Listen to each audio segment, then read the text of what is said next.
Sampung taon ang dumaan na para mabilis na takbo ng sasakyan. Wala nang ukit sa puno, wala nang takas sa bintana.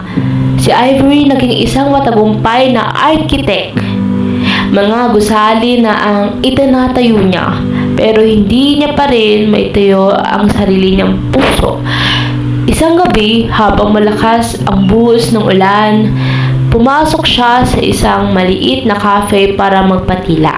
Hindi niya alam sa kabilang table, nandun ang babaeng dati niyang ligaya. Pero ngayon ay isa ng estranghero na may ibang bitbit na pangarap.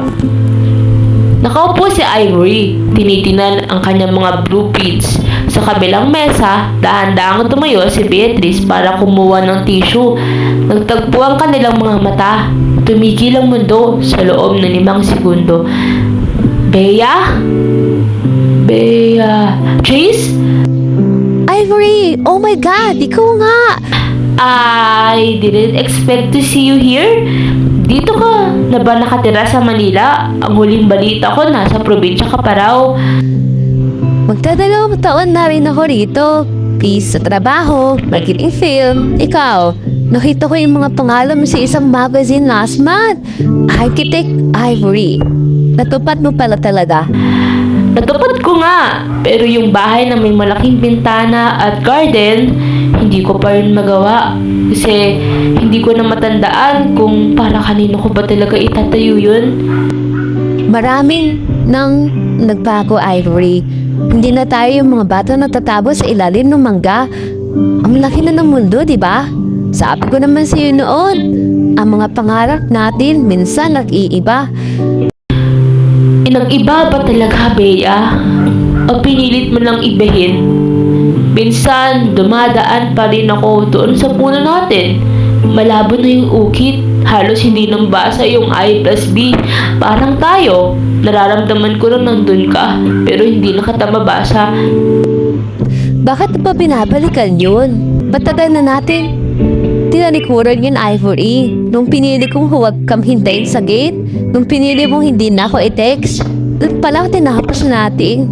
Hindi na natin may babalik yung dati kahit gaano pa kalakas ang ulan. Ngayon, Hindi ko naman gustong ibalik ang dati, Bea. Gusto ko lang malaman, naging estranghero pa talaga dahil kailangan o dahil yun ang mas madali. minsan, Ivory, kailangan maging stages para hindi na lalong masaktan. Kasi kapag nanatili tayo magkakilala, habang buhay nating daramdamin yung sakit ng mga pangakong hindi natin natupad. Mas madaling magkunwari na hindi kita kilala kaysa harapin ng katotohanan na sobrang layo ng natin sa isa't isa. Sige, kung yan ang gusto mo, architect lang ako rito.